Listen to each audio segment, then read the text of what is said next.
Big thank you to Active Body Nutrition and Dr. Tracy Lotz for the amazing women's evening talking about hormonal health. I missed the first one, unfortunately, but I got to go to the second one. And as somebody who's right in the middle of all their hormonal fun, this was an incredible workshop. I highly advise you, if you were able to get tickets to the next one, please do. But you'll need to be on it because those tickets are gone like that. Women are starting to figure out, especially those of us that are enjoying the second half of their life, that there are so many tools and resources out there to make it a little bit easier for you to get through.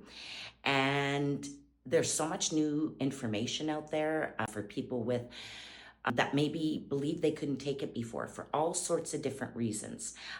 History of blood clotting, breast cancer.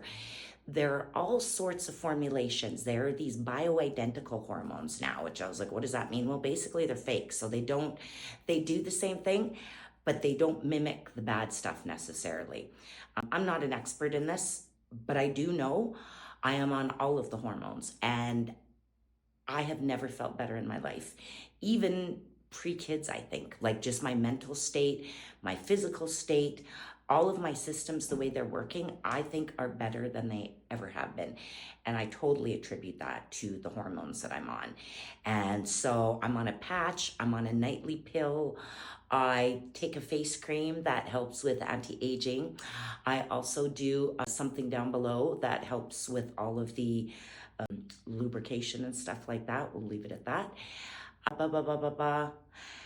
And I'm going to be starting on some different ADHD medications just to see if it can help me a little bit with my focus, as we all need more of that, and really to help me with my motivation. And I know it doesn't seem like I have a struggle with motivation, but I'm telling you, there is a shit ton of stuff that I want to do that every day I wake up and it's on my list, but I don't get it done.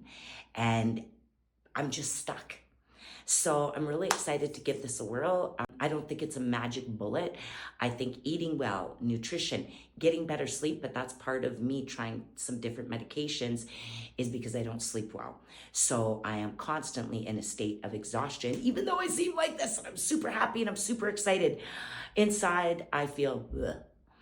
So I'm really excited about all those things.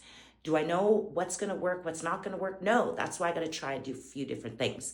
And I encourage you, if you're feeling meh, if you're just feeling like, I'm not feeling bad, I'm just not feeling great. I did that for many, many, many years. By the time I found out that I was in the big dreaded M word, menopause, the doctor told me I was actually almost at the end of it because I'd been in it for so long and suffering through the hot flashes, through lack of sleeplessness, through the worst is the bitchiness and the anger and the frustration and the road rage, and then the sadness and the depression and the anxiety from not doing anything.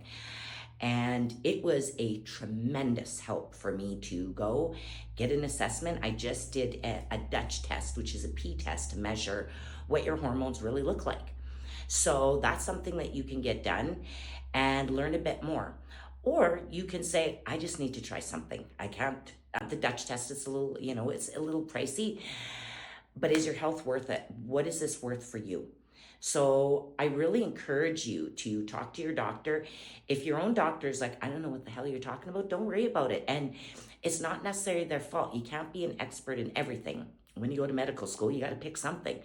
Not a lot of people necessarily picked menopausal health, right? So I highly advise you to work with a doctor, that has the experience in it, that can really tell you if you're a good candidate or not. The other thing is, if you're not a good candidate for hormones, there is a whack of over-the-counter things, vitamins, health food things that you can do to help minimize some of those 126 menopausal symptoms out there. I will not go through them. If you are feeling any way weird in your body, you don't know why it's happening, a good chat, and you're of that age, and that age can be 40 plus. It can be even younger, depending on your genetics, your environment, illnesses you may have, those types of things. It can affect that. So don't assume because you're young that it means that you're not having these symptoms, because there is premenopause, there's perimenopause, I think this is perimenopause, there's in menopause, there's postmenopause. Like, hormones have such a big impact, especially for those of you that are saying, I don't know what happened. I used to lose weight easily. I'm miserable. I'm hot, right?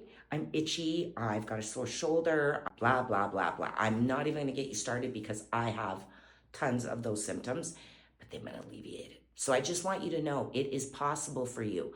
So where would I start?